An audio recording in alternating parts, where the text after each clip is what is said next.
As a professional social worker, you work with clients who experience unique, often painful struggles. You're trained to use yourself and your relationships with your clients as a tool for helping folks through difficult, often dark times. And you bear witness to some of humankind's worst offenses. For you, self-care is essential. I'm Susan Mankita. I've been a professional social worker since the late 1980s, and after spending many years in the field in child welfare, healthcare, and academia, I now run my own social work business, mostly helping social work retakers pass their licensure exams. I'm also the president-elect of NASW's Florida chapter. I'm honored to be a part of the Nourish to Flourish project, being created through FSU's Center for the Study and Promotion of Communities, Families, and Children. A social worker's job is hard every day, whether micro or meso or macro. But now, during the COVID-19 pandemic, we're all experiencing something we've never experienced before, a shared or collective overlay of distress. In other words, we're all experiencing some of the same overwhelm and frustration. We all live in this new world where physical distancing is the norm and where there's less safety than before. This is true for us, our leaders, and our clients. Extra vigilance and extra care is always required when our personal and our professional worlds overlap in this way. The NASW Delegate Assembly has a set of policy statements, and it includes one on self-care. It has a set of 11 recommendations, many of which require the creation and promotion of self-care in professional environments by those in power. One recommendation, which is doable by you or me or any individual social worker, calls for each of us to have a professional self-care plan. When I was asked to make a professional self-care video, my first thought was that I was probably not the right person for this job. I'm notoriously busy, and at times I work every day in service of my clients and also for the volunteer work that I do on behalf of my profession. In fact, I have often bragged to my colleagues that I've gotten to exactly where I want to be in this profession by saying yes to every meaningful opportunity that's crossed my path. In some ways, that makes me not the poster child for self-care, but maybe the poster child for self-carelessness. Well, maybe I exaggerate a little bit, but social workers like me, and maybe like you too, are not necessarily naturally inclined to take care of our precious selves. I work a lot, and I literally love working a lot. Perhaps counterintuitively, good work is part of my self-care. There are plenty of things that I do to take care of myself that I wouldn't necessarily call professional self-care. I do physical things and emotional things.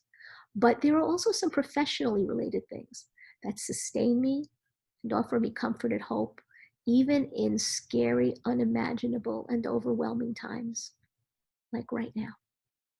So here are a few of my go-tos. Supervision. Having someone to talk to about the intersection of your cases and your feelings is everything. Ask yourself, what do you need in terms of your own supervision right now?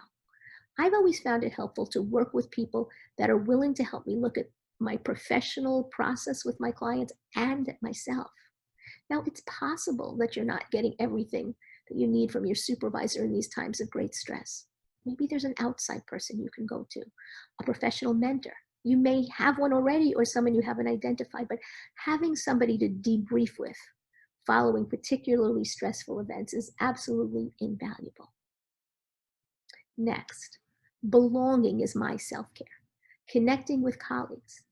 Many of you can say that you became a better social worker because of your colleagues. Every day, they give me something to feel proud about, and they support me. And being involved in NASW has actually given me an opportunity to offer and gain professional development, which is another self-care gift for me.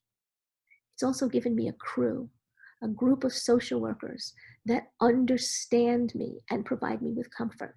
I'm grounded by them because I know I'm not alone in my values and in my struggles.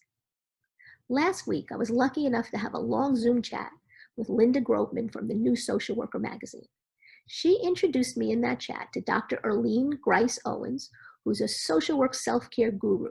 She's co-written with Jay Miller and Mindy Eves, and Linda has published the A to Z Self-Care Guide Handbook for Social Workers and Other Helping Professionals. So we were meeting to brainstorm about additional ways that we can support social workers during this pandemic, and almost as an aside, I shared that I had been asked to make this video that involved demonstrating skill, and that I was unsure how to demonstrate the professional aspect of self-care.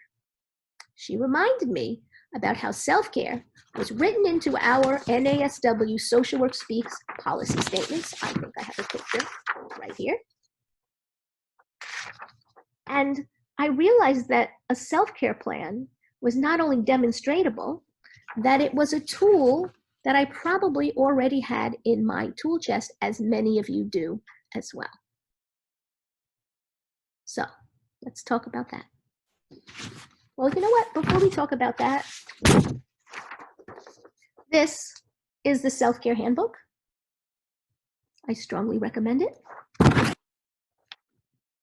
This is the new Social Worker magazine. I strongly recommend that. With or without the self-care handbook, many, many articles about self-care are written there.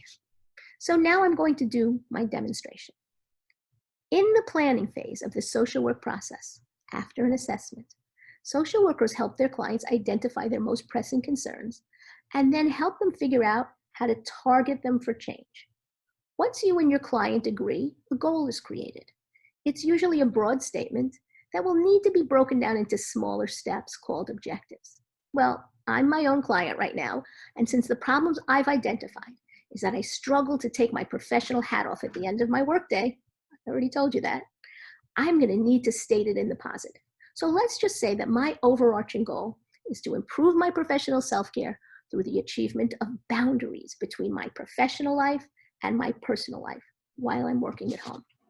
Now, sounds good to me, but there isn't anything in that statement that gets into the how. So this goal is not very smart. Do you remember SMART goals? Specific, measurable, action-oriented.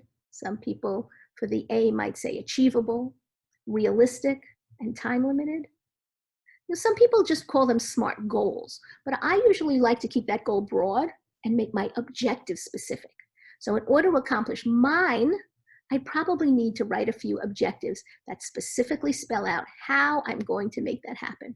For example, one thing that I've noticed is that I am missing the time and space in my life between work and home. When I think back to my early career, all the way back when I investigated child abuse, I would have some pretty stressful days. And at the end of the day, I would get into my car, I would crank up the music, and I would sing at the top of my lungs to my favorite songs. And by the time I got home, I'd transitioned. I took off my heels, I changed my clothing into my play clothing, and I was largely able to switch gears. But I'm recognizing that now, without that transition, relaxing after work is much harder for me. So my self-care plan is going to include things like getting changed before and after work. Okay, so what I'm going to do now is I'm going to write myself a very smart objective. So here's what I've come up with.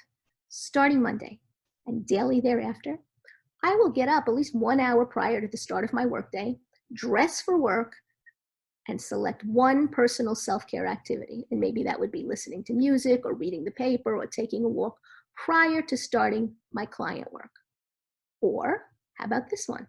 Starting Monday, at the end of my workday with clients, I'm going to close my computer and turn on some singing music for 30 minutes while I change from my work to my play clothes.